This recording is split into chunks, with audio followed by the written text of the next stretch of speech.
और घर वालों को बताया कि नहीं? हाँ सर, घर वालों को बताया।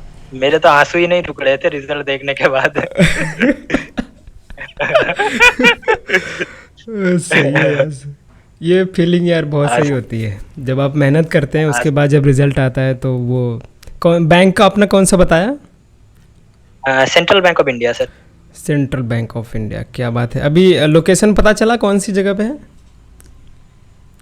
ऐसा लिखा तो नहीं था सर कुछ उधर।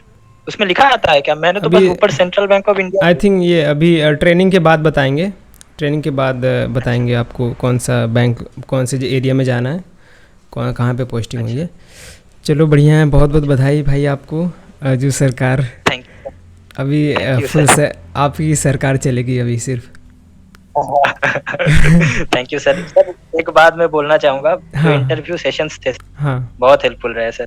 क्या मैंने बात। तो 2 बार दिया है, आपको याद होगा। हाँ हाँ, तुम तो लास्ट तक रुके थे, जा ही नहीं रहे थे, हमको लगा भाई तुम नहीं दोगे, हाँ बस सुनने के लिए रुको, लेकिन हाँ हाँ आपने दिया, अच्छा हाँ किया। हमने हाँ। वीडियो पे डाल दिया था आपका, जो लोग नहीं आ पाए थे उनके लिए भी डाल दिया। चलो भाई देख लो आप लोग भी। तो हाँ सर। हम बात तो करेंगे अपने आने वाले बच्चों के लिए, जो लोग आने वाले हैं। हमने तो पिछली बार सिर्फ इंटरव्यू का सेशन कर पाए क्योंकि हम लोग Recording in progress. लेट हो गए थे, क्योंकि रिजल्ट का मेंस वगैरह हो गया था, उसके बाद मेंटोरशिप स्टार्ट किए। तो इस बार फुल प्लानिंग के साथ आ रहे हैं, ज़ीरो से हेल्प करने वाले हैं सभी की। तो दोस्तों हमारे साथ जुड़े हैं अर्जू सरकार, और ये सेशन में थे हमारे, इनका इंटरव्यू का सेशन भी पड़ा हुआ है चैनल पे। तो काफ़ी खुशी हुआ, इन्होंने बताया हमें सर सिलेक्शन हो गया है। इनके आंसू नहीं रुक रहे थे सुबह से जब से इन्होंने रिजल्ट देखा है। अभी कुछ समय पहले आया रिजल्ट, तो दिखा रहा था कि इवनिंग तक आएगा, लेकिन वेबसाइट पे पहले ही शो कर दिया। तो कट ऑफ वगैरह भी आ चुका है। तो सबसे पहले बहुत बहुत बधाई आपको अर्जू, आपने फाइनल लिस्ट में नाम दर्ज किया और आपको सेंट्रल बैंक ऑफ इंडिया जैसा आपको बताया कि मिला है। तो अभी कैसा फील हो रहा है? सर अभी बहुत अच्छा फील हो रहा है सर, क्योंकि एक जब प्रिपरेशन करते हैं ना सर, बहुत ज्यादा डर लगता है कि क्या होने वाला है क्या नहीं होने वाला है। और मेरा सर ऐसा था कि मैंने पहले एमएससी का सोचा था, अच्छा। और मैंने जेआरएफ का पेपर भी दिया था। हम्म। जीपीपी में मेरा बहुत अच्छा रैंक भी आया था। अच्छा। उसके बावजूद मैंने लास्ट में डिसाइड किया था कि मुझे एएफओ करना है। हम्म। और लास्ट के 5 महीने मैंने बहुत ज्यादा मेहनत किया एएफओ के लिए। क्या और बात। उसके बाद सर आज सिलेक्शन हुआ। तो पहले तो अभी जो रिजल्ट आया है कुछ समय पहले आपने देखा, तो कट ऑफ वगैरह कुछ पता चला आपको? इस वहाँ पे दिख रहा होगा क्या है आपका स्कोर और क्या है कट ऑफ? सारे कैटेगरी का बता दो सर कट ऑफ, और अपना आपका स्कोर बता दो। सर यूआर का, मेरा यूआर था, तो अच्छा। यूआर का 66.67 आया है। अच्छा, आपका और कितना था? वो मेरा मेरा 68 आया है सर। ग्रेट यार। इंटरव्यू का मार्क्स दिखा रहा है वहाँ पे? इंटरव्यू का वैसे तो नहीं दिखा रहा है सर, लेकिन मेंस के मार्क्स के अकॉर्डिंग मैंने कैलकुलेट कर लिया है, तो मुझे अच्छा। 16.8 आया है। 16.8। नहीं, मतलब इसके आसपास ही कुछ आया है, मतलब ऐसा ही हाँ था। हाँ हाँ, ग्रेट। और भी कैटेगरी क्या है कट ऑफ? ये रहा यूआर का 66.67। हम्म। उसके बाद ओबीसी का आया है 65.33। हम्म। और ईडब्ल्यूएस का 64.33। Okay, great. हमारा थोड़ा अनुमान ज़्यादा था। हम तेजस सर ने वीडियो बनाया था इसके ऊपर, हमें लग रहा था 70 के आसपास जाएगा जनरल कैटेगरी का, क्योंकि पेपर इजी था। लेकिन 66 गया, इसलिए हमने वीडियो हटा दिया था वो, क्योंकि थोड़ा बहुत लोग बोल रहे थे कि घबरा भी गए थे बहुत सारे लोग, क्योंकि इतना अच्छा करके नहीं आए थे इस बार पेपर में। और इसीलिए हम कट ऑफ वगैरह चक्कर में पड़े नहीं। और बहुत लोग पड़ जाते हैं और डिप्रेशन में चले जाते हैं कि भैया अरे इतना ज़्यादा कट ऑफ जाएगा और हम क्या करेंगे, इतने कम मार्क्स आए हैं हमारे। तो फाइनल लिस्ट में हैं आप। तो आगे बढ़ेंगे, हम बात करने वाले हैं आपकी स्ट्रेटजी के बारे में। तो मेन चीज़ वही है, जो आगे आने वाले स्टूडेंट हैं उनको एक अच्छा मिल पाए इंटरव्यू के माध्यम से कि भैया तैयारी कैसे करते हैं स्टूडेंट। ये आपका फर्स्ट अटैम्प्ट था? यस सर, मेरा फर्स्ट अटेम्प्ट था। ग्रेट। कॉलेज आपने कहाँ से किया हुआ है यूजी का? मैंने सर यूजी का किया है मैंने परभनी से, वसंतराव नायक अच्छा अच्छा, मराठवाड़ा कृषि विद्यापीठ, परभनी महाराष्ट्र। मेन यूनिवर्सिटी परभनी वाली? हाँ हाँ, परभनी वाली मेन यूनिवर्सिटी में था मेरा। हिंदी यार बहुत अच्छी है आपकी तब तो। ठीक सर वो उधर जाके ही वो ठीक हुआ है। अच्छा। ठीक है। तो अर्जु, हम अगर हम प्री के बारे में स्टार्ट करते हैं, तो सबसे पहले अभी प्री बहुत ज़्यादा इम्पॉर्टेंट है, और इस बार कट ऑफ थोड़ा सा हाई गया था प्री का, आपने भी देखा होगा। ठीक है, तो उसके लिए आपकी क्या स्ट्रैटेजी रही थी ओवरऑल? स्टार्टिंग से बता दीजिए तीनों सब्जेक्ट के लिए कि भैया क्वांट में ऐसा करिए, रीजनिंग के लिए ऐसा करिए, और आपका इंग्लिश के लिए ऐसा करना है।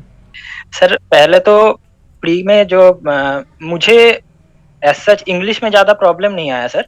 अच्छा। लेकिन मुझे क्वांट और रीजनिंग में, क्योंकि कभी हमने एग्रीकल्चर वालों ने कभी तो वो किया होता नहीं है, तो सर मैं ऐसा करता था कि मैं जो मॉर्निंग का टाइम होता था उसमें मैं रेगुलरली न्यूज़पेपर रीड करता था, द टेलीग्राफ, ताकि इंग्लिश मेरा बेटर हो सके।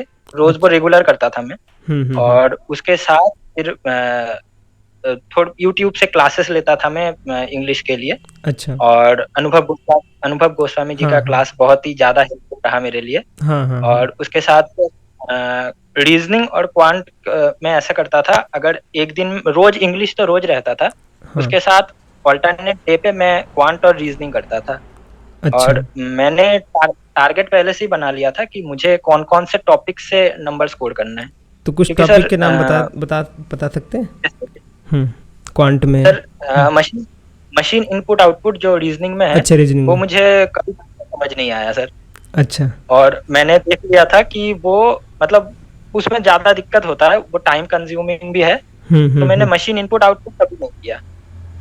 लेकिन बाकी जो चीजें जैसे alpha numeric series, blood relation, इनके ऊपर मैंने बहुत ज्यादा अच्छा एकदम कमांड बना लिया था।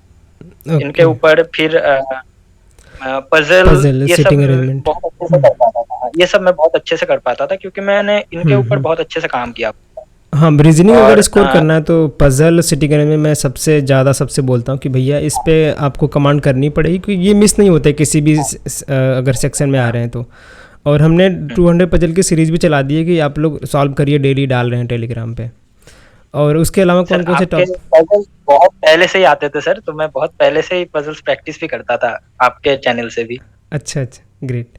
और कौन से टॉपिक आपके अच्छे बनाए आपने रीजनिंग में? रीजनिंग में सर ये हो गया, ब्लड रिलेशन हो गया, अल्फा न्यूमेरिक सीरीज हो गया, कोडिंग डिकोडिंग इनइक्वालिटीज, ये भी इस बार कोडिंग डिकोडिंग। हाँ, यस सर ये दोनों पे बहुत अच्छा। अभी सर बहुत दिन हो गए ना टॉपिक्स भूल गए। हाँ, सिलॉक्स भी मिस नहीं होता, सिलॉक्स से भी क्वेश्चन आते हैं। एकदम सही बोल रहे हैं सर। सिलॉक तो मेरा ऐसा मानना है कि सबसे पहले अगर कोई रीजनिंग करना चालू करे ना, उसको सिलॉक पे बहुत अच्छे से करना। सही। क्योंकि ये जो है ना बाकी सारी चीजें अल्फा न्यूमेरिक सीरीज ये हो जाता है सर, हो जाता है। एक ही वीडियो देख लेना, कॉन्सेप्ट की एक वीडियो देखिए, उसके बाद प्रैक्टिस ही लगता है सिर्फ। हाँ, और सिलॉक का अगर अच्छे से देख लेना, सिलॉक में क्वेश्चन आते ही आते हैं। तो वो डायरेक्शन एंड सेंस से भी क्वेश्चन बन जाते हैं। और हाँ, वो सब हो जाता है, इजी रहता है वो, माइंड एक दिन का काम रहता है। और क्वांट के लिए क्या बताना चाहेंगे? हाँ, कुछ बता रहे थे। हाँ सर, मैं ये बता रहा था कि इस बार डायरेक्शन डिस्टेंस से क्वेश्चन नहीं आया था। मतलब सब एक्सपेक्ट कर रहे थे लेकिन उससे आया नहीं, तो वो होता रहता है, कभी आता है कभी नहीं आता है उससे। ऐसा ही गेम है इनइक्वालिटी का भी, वो कभी कभार आता है, 3-4 आ जाता है, नहीं तो नहीं आता है। सही बात है, एकदम सही बात है। ऐसा ही है सर। और बाकी क्वांट में पहले तो क्वांट में बोट एंड स्ट्रीम वो बहुत इजी टॉपिक है, ये सब हो जाता है, बोट एंड स्ट्रीम हो जाता है। उसके बाद मैंने परसेंटेज किया था, परसेंटेज भी बहुत ठीक लगा था मुझे। अच्छा। उसके बाद जो इंटरेस्ट वाला टॉपिक होता है, कंपाउंड इंटरेस्ट, सिंपल इंटरेस्ट, तो वो सारे चीजें मैंने यूट्यूब से अच्छे से देखा था। एक एक टॉपिक में अच्छे से टाइम लेके उसको करता था यूट्यूब क्लासेस से। अच्छा। फिर उसको अच्छे से पूरा हो जाता था उससे। डीआई किए थे इस बार? क्योंकि इस बार 3 डीआई आई थी, मैंने पेपर दिया था 3। हाँ, उसमें हाँ, ये जो पाई चार्ट की डीआई तो ये फिक्स ही रहती है, हर साल पाई चार्ट पे आती है, टेबल वाला डीआई आती है। तो डीआई पे क्या आपको लगता है कि भैया डीआई करना चाहिए कि नहीं करना चाहिए?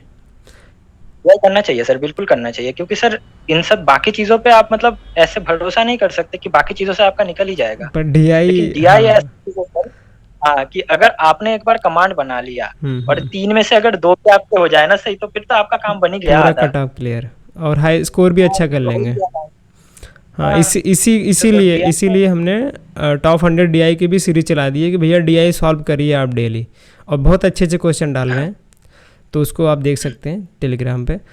उसके अलावा अभी इंग्लिश का आपने बता दिया, तो मेन जो सब्जेक्ट रहता है, मेन जो टॉपिक रहता है कि भैया RC, reading comprehension, reading skill अच्छी होनी चाहिए। उसके अलावा जो टॉपिक आपने बताया, ग्रामर इंपॉर्टेंट है कि नहीं है?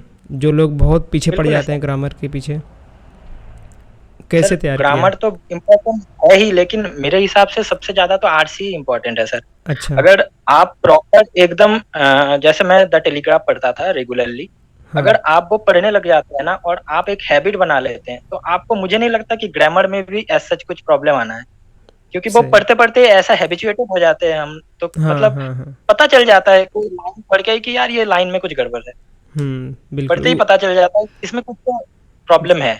हाँ, तो सेंटेंस उस अकॉर्डिंग हो इरर जाता इरर इरर वाले क्वेश्चन में ग्रामर बहुत है। हेल्प हाँ, करेगा। पता चल जाता और इजी कैसा रहता है, पेपर लेवल कैसा रहता है इंग्लिश का IBPS AFO के लिए?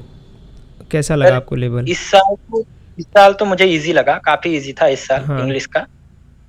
लेकिन पिछले साल शायद मेरे दोस्त बता रहे थे कि टफ था इंग्लिश, लेकिन इस ओके। साल सर काफी इजी था। हाँ, इंग्लिश बहुत लेकिन ज़्यादा मेरा बच डिफिकल्ट नहीं आती है मुझे, जहाँ तक नहीं लगता है। आता है, तो मेरे अ, हिसाब से तो अगर बच्चा जो इंग्लिश में डरता है ना, वो अगर आरसी पे कमांड बना ले, उसका पूरा काम हो जाएगा उधर। बिल्कुल। हाँ, उसमें जो ये मैच द कॉलम वाले क्वेश्चन आते हैं, और जो एक ये इंटोनिम सिनोनिम्स आ जाते हैं, तो हाँ इससे हाँ आपका हाँ, कट ऑफ आराम से क्लियर हो जाता है। उसके साथ साथ आपकी पूरा हो वोकैब जाएगा। वोकैब अच्छी है, तो वोकैब में पूछता है कि हाँ भैया कौन सा गलत है इसमें से।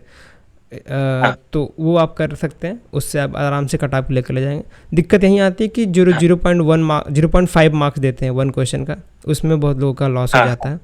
50 क्वेश्चन हाँ, 25 मार्क्स, तो उसमें डर रहता है भैया हमारे नेगेटिव ना चले जाएँ। ठीक। इसमें थोड़ा होता है सर प्रॉब्लम। हाँ हम्म, तो ये हो गई प्री की बात। तो दोस्तों, जो भी रिसोर्सेज उन्होंने बताए हैं प्री के, मैं सब कुछ लिस्ट डाउन कर दूंगा डिस्क्रिप्शन में, आप जाके चेक कर सकते हैं। ठीक है, टेलीग्राम पे भी सब कुछ डाल दूंगा, जो भी RS अग्रवाल की बुक वगैरह प्रैक्टिस करना है तो वो भी डाल दूंगा मैं हाँ फ्री में, आप देख सकते हैं। अब मेन चीज़ रहता है भैया मेंस, क्योंकि वही आपको अंदर सिलेक्शन दिलाता है, और इसमें पूरा है एग्रीकल्चर। तो बताइए, आप म्यूट पे हो गए। सर, बात ऐसा है कि मेंस मेंस का जो है सर, मेंस हाँ। में मैं आपको झूठ नहीं बोलूंगा, मैंने अपने डिग्री में बहुत अच्छे से पढ़ाई नहीं किया हुआ था, जो कि अच्छा। हर कोई करता है। मैंने भी अपने 4 साल में बहुत एंजॉय किया है पढ़ाई। उतना नहीं किया है मैंने सर कि जितना मतलब सब लोग बहुत करते हैं पढ़ाई और उसके हाँ, बाद हाँ। का एग्जाम देते हैं, क्योंकि सर मेरा पहले से ही डिसाइडेड था कि मैं मास्टर्स के लिए जाऊंगा, तो बस अच्छा, मैं जीपीबी ही पढ़ता था। तो और बाकी एग्जाम्स वगैरह वो एक रात पहले पढ़ने वाला ही सीन था सर। अच्छा, फिर अच्छा। जब मैंने स्टार्ट किया प्रॉपर एएफओ के लिए, हम्म। तब मुझे सारा पता चला, और फिर मैं बहुत ज्यादा टाइम देने लगा। और हम्म। एनिमल हस्बेंड्री मैंने पहले ही डिसाइड मतलब देख लिया था हम्म। प्रीवियस ईयर के क्वेश्चंस के अकॉर्डिंग कि कौन से सब्जेक्ट से ज्यादा क्वेश्चंस आते क्वेश्चन हैं। आ रहे हैं, हाँ। तो मैंने वो देख लिया था कि एक तो एनिमल हस्बेंड्री हो गया, हम्म। उससे बहुत क्वेश्चन आ रहे हैं, और मैंने हॉर्टिकल्चर देख लिया था कि उससे भी क्वेश्चन आ रहे हैं, और मैंने ये भी देख लिया था कि उसमें वेराइटीज से हर साल एक क्वेश्चन आ ही रहा है फिक्स है। हॉर्टिकल्चर में। हम्म। हाँ, तो किसी भी चीज के वैरायटी से आ रहा है, और एक एक क्वेश्चन उससे आ रहा है सर, मतलब ग्राफ्टिंग बर्डिंग जो प्रोपगेशन के जी, मेथड्स जी। होते हैं, हाँ, ये दो हाँ, हाँ। सर कंफर्म कंफर्म आ रहता ही है। रहे हैं हर साल। हाँ, तो फिर मैंने इस अकॉर्डिंग चालू किया, और एनिमल हस्बेंड्री में मैंने पूरा वो चीज नोटिस किया कि एक जो अ, हम्म। वो अपना वो रहता है, हार्मोन वाला सीन रहता है हम्म। काउस का, तो वो बहुत ज्यादा इंपॉर्टेंट है, उससे काफी क्वेश्चन आ रहे थे, क्रॉसिंग रिलेटेड काफी क्वेश्चन आ रहे थे।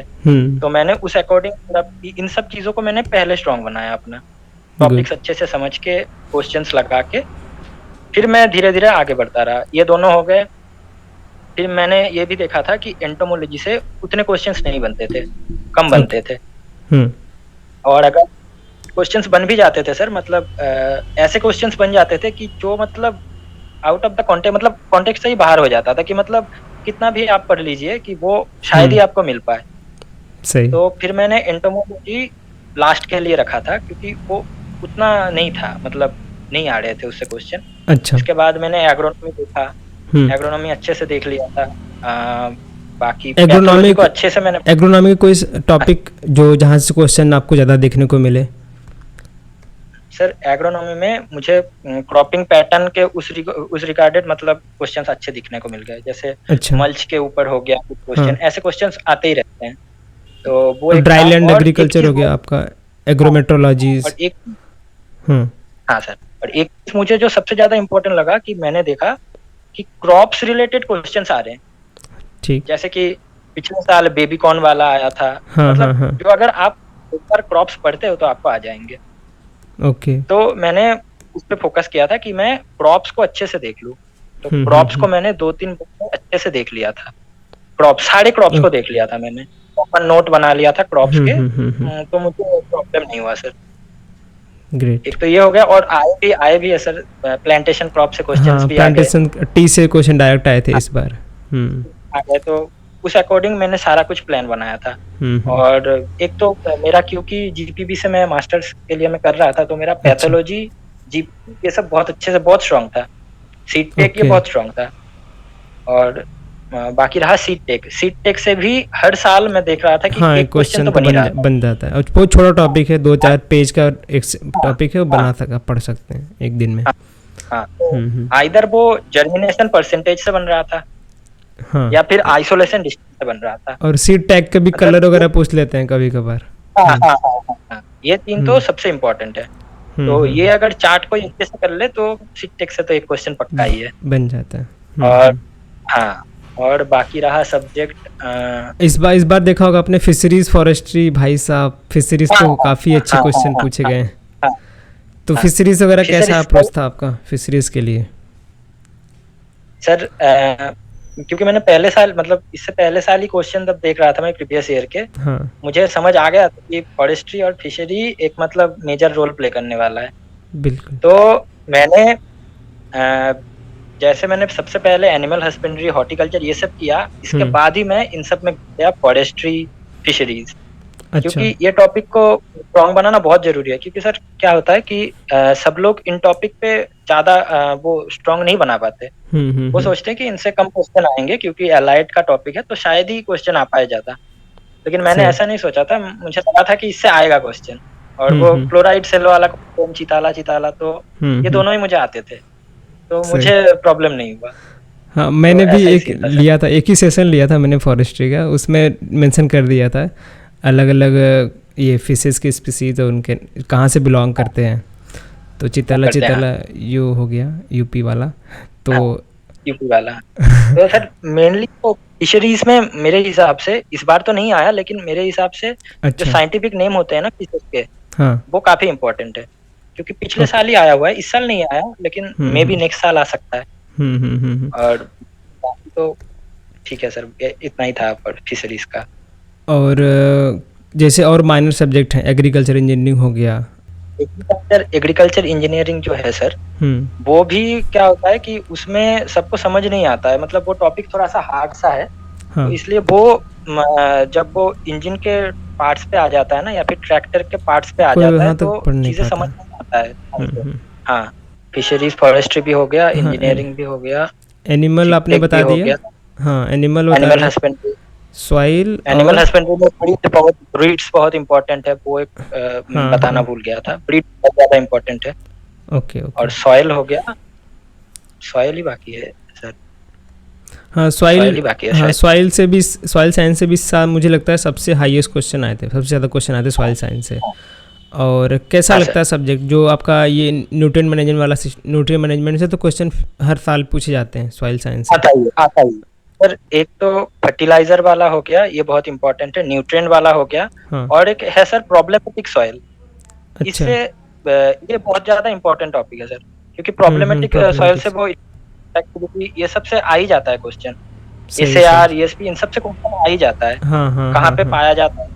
तो मुझे लगा था कि प्रॉब्लमेटिक सॉइल बहुत ज्यादा इंपॉर्टेंट टॉपिक है, और उसको समझना भी पड़ता है सर, क्योंकि वो नहीं समझ आया तो बिल्कुल ही नहीं आता है उसका क्वेश्चन। तो अच्छा। एक तो प्रॉब्लमेटिक सॉइल हो गया, न्यूट्रिएंट वाला हो गया, और हाँ, फर्टिलाइजर। हाँ, फर्टिलाइजर। फर्टिलाइजर। ठीक है। तो ये हमने थोड़ा मेंस का बता दिए अर्जू सरकार ने। तो इनके जो भी टॉपिक के एडवांटेज उन्होंने मतलब कि वेटेज लिखे हुए हैं, तो मैं ये इनसे मांग के लिस्ट आपको डिस्क्रिप्शन टेलीग्राम पे डाल दूंगा कि उनके कौन कौन से मेजर टॉपिक इन्होंने कवर किए वेटेज के हिसाब से, ठीक है। तो उसको भी आप एज अ सैम्पल के रूप में यूज़ कर सकते हैं अपनी पढ़ाई के दौरान।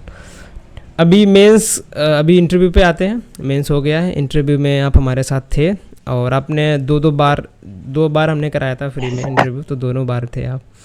तो उसका क्या फ़ायदा मिला और कैसा रहा आपका इंटरव्यू, फाइनल इंटरव्यू पैनल के साथ? सर पहला तो चीज़ ये था कि मुझे तेजस सर ने बताया था अच्छा, कि फेस पे स्माइल रखना है, और उन्होंने लास्ट में ये भी बोला था कि आपके फेस में लास्ट तक स्माइल है, जो कि बहुत अच्छा है। हाँ, तो मैंने वो चीज़ पूरा मेंटेन किया था। और सर ने ये भी बताया था कि पूरा कॉन्फिडेंस रखो, कॉन्फिडेंस के साथ देना है इंटरव्यू, तो वो अच्छा होगा। तो मैंने ये दोनों चीज़ें बहुत अच्छे से मेंटेन किए थे। ग्रेट। फिर जो भी सर ने ऑर्गेनिक फार्मिंग के रिलेटेड भी कुछ क्वेश्चंस पूछे थे सर ने। हाँ हाँ हाँ। और सर लकीली ऑर्गेनिक फार्मिंग से भी मुझे इंटरव्यू में क्वेश्चन पूछा गया। अच्छा तो अच्छा। ये सब चीज़ें हुआ है मेरे साथ। लेकिन सर हाँ एक चीज़ है कि इंट्रोडक्शन नहीं पूछा गया था मुझसे। हाँ, ये लोग हम लोग बता रहे थे कि भैया ये एक्सपेक्ट मत करना कि डायरेक्ट आपका इंट्रोडक्शन ही पूछेंगे। नहीं, सही है। इंट्रोडक्शन बिल्कुल ही तो नहीं पूछा कितने गया था। मिनट का चला था तो आपका? सर मेरा 10 से 11 मिनट चला था। 10 से 11, काफ़ी सही था फिर। तो हाँ एक्सपेक्टेड सर। था अच्छे मार्क्स मिल जाने चाहिए थे आपको, क्योंकि जो उनको बच्चा अच्छा लगता है कि भैया जवाब दे रहे हैं तो क्वेश्चन और अच्छे खासे पूछते हैं। तो पैनल मेंबर महाराष्ट्र के ही थे आपके एरिया में? सर मैंने इंटरव्यू जो है वो बंगाल में दिया है। मेरा डिग्री खत्म हो गया था। अच्छा, डिग्री खत्म होने के बाद घर आया, फिर सारा कुछ हुआ, प्री मेन ओके सब ओके, बंगाल से ही हुआ है मेरा। फिर तो ग्रेट। महाराष्ट्र में थोड़ा जल्दी खत्म हो जाता है सर, आपको तो पता होगा। मतलब वो हाँ, जल्दी जल्दी भगा खत्म हो देते हैं। जाता है, तो हमारा जल्दी खत्म हो गया था। तो हम्म। मेरा प्री मेंस इंटरव्यू सब कोलकाता से हुआ है सर। Okay okay, great. ठीक है, इंटरव्यू क्वेश्चन तो वैसे ज़्यादा खास नहीं, क्योंकि हर साल बदलते रहते हैं, तो अगले साल हम फिर से करा देंगे बिल्कुल सबके लिए। तो अर्जू सरकार, इसको एंड करते हैं यहीं पे। और आपका जो ये योगदान रहा है, आपने जो बताया है, आने वाले एस्पिरेंट के लिए काफ़ी ज़्यादा हेल्प होगा। मुझे लगता है अभी आप अच्छा फील कर रहे हैं, क्योंकि आपने बताया कि आप रो रहे थे रिजल्ट देख के। हाँ सर, थोड़ा तो मतलब हो गया था सर। मतलब ऐसा लगता है ना, क्योंकि सर मैं झूठ नहीं बोलूंगा, मुझे जेआरएफ भी मिल चुका था, लेकिन मैंने वो भी छोड़ दिया था। मुझे ओके। जेआरएफ सीट मिला था, लेकिन मैंने वो भी छोड़ दिया था एफओ के लिए। अब सर डर तो लगता है कि अगर ना निकले तो क्या करेंगे फिर। नहीं, डर तो रहता ही तो है। ऐसा ही और आप तो मान लो फर्स्ट टाइम में अच्छे खासे स्कोर पे हैं, अभी बैंक मिल गया आप। प्रॉब्लम उन लोग के था। लिए है जो 2-3 साल से कर रहे हैं, उनका रिजल्ट 1-2 नंबर से रह गया, हाँ तो उनको बहुत ज़्यादा हाँ दुख हाँ। होता है। उनके लिए अगर आप कुछ कहना चाहें, जो बच्चे नए आने वाले हैं, उनके लिए कुछ कहना चाहें आप? सर जो नए आने वाले हैं उनके लिए एक ही सजेशन है कि आप लोग प्री और मेंस दोनों को साथ लेके चलिए। बिल्कुल। ऐसा नहीं होना चाहिए कि आप प्री को सोच रहे हैं कि प्री तो निकल ही जाएगा, क्योंकि हम्म 17-18 ही कट ऑफ आता है, तो हम्म आपको ये भी रियलिटी चेक देता है कि 36 भी कट कभी ऑफ आता है। जी, तो सही। आपको प्रॉपर एकदम शेड्यूल बनाना पड़ेगा, टाइम शेड्यूल बनाना पड़ेगा। और मुझे हम्म। लगता है सर, क्योंकि मैंने फर्स्ट अटेम्प्ट में 5 महीने में जब कर लिया है, तो मैं तो पढ़ा भी नहीं हूँ अच्छे से कॉलेज में। तो मेरे से बहुत अच्छे अच्छे लोग होंगे जो कॉलेज में भी पढ़ते हैं, सही जिन्होंने सही, ऑलरेडी एनआरसी का अध्ययन कंप्लीट किया होगा। करी किया तो होगा। आप लोग अगर प्रॉपरली शेड्यूल बना के पढ़े तो हम्म। पक्का होगा, एकदम गारंटी से होगा। तो अभी बुक्स वगैरह जो भी है आपके रिसोर्सेज थे, हमने एक बता दीजिएगा हमें, आप लिस्ट डाउन कर दीजिए कौन कौन से बुक्स आपने पढ़े थे। मैं आपको सब कुछ डाल दूंगा डिस्क्रिप्शन में, जाके लोग वहाँ पे चेकआउट कर सकते हैं, फ्री में उसका एंजॉय कर सकते हैं। ठीक है अर्जू सरकार, थैंक यू सो मच, जो भी बताया आपने। वंस अगैन आपका बहुत बहुत धन्यवाद, बधाई हो, मिठाई वगैरह बांटिए। माहौल तो अच्छा चलेगा अभी आपका। घर पे फुल घर पे फुल इज्जत। चलेगा, हाँ सर, वो तो है ही सर अभी। अब बच्चा थैंक बेरोजगार यू सर। नहीं रहा। चलिए, ग्रेट हाँ अर्जु, सर वही है। एंजॉय करिए डे। ठीक है सर, और थैंक यू मुझे लगता है आप नहाएंगे नहीं आज। सर। नहाऊंगा तो सही सर। थैंक यू चलिए सर। ठीक है ब्रदर, एंजॉय करो, एंड करते हैं इसको, बाय।